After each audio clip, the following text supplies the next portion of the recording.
Good morning, staff. I'm afraid we've not been doing very well lately at Haverhill Town Centre Academy for Boys, so it's time to single out teachers who must try harder. At each weekly meeting, I, as your headmaster, will be focusing on individual failures. In the league tables this morning, I'm very sorry to see further slippage. Another store is leaving our little academy. This time it is Superdrug Major, a boy from the lower fifth who's been with us for some years and produced some good work in the past. Sadly, he has decided to follow the examples of other boys, notably New Look Minor from the lower fourth and our continental friend Bon Marché from the upper fourth. And I think I can say we're all stunned when sixth former and Cambridge Blue, Leo Co-op, levanted after claims of bullying from Mr. Tesco. If this goes on, this school could fall into special measures.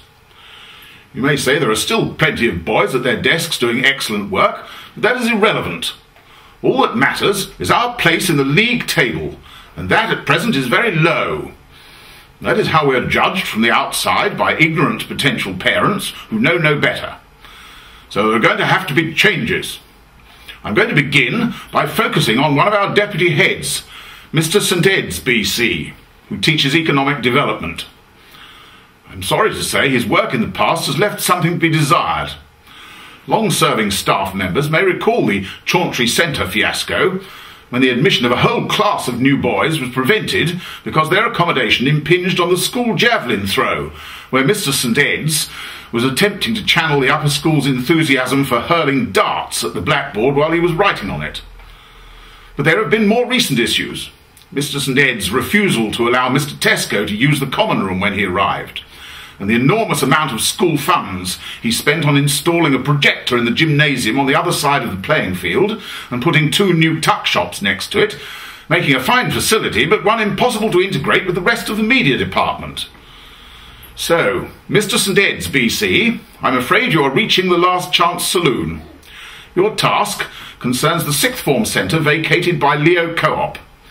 I'm expecting you to come up with a viable and practical use for this area of the school, and one which will attract new boys to be educated here. I also expect it to involve a hub linking our media centre with your gymnasium project. If you fail to achieve this within a reasonable timescale, I shall feel duty-bound to give you a severe caning at the next selection process, after which I doubt if you will be able to take your seat for a goodly period of time. Meanwhile, I expect all staff and boys to make it their priority to produce the sort of results which will send this academy rocketing up the league tables with immediate effect. Otherwise, there'll be canings for a whole lot more of you. Meeting dismissed. We don't need no thought control.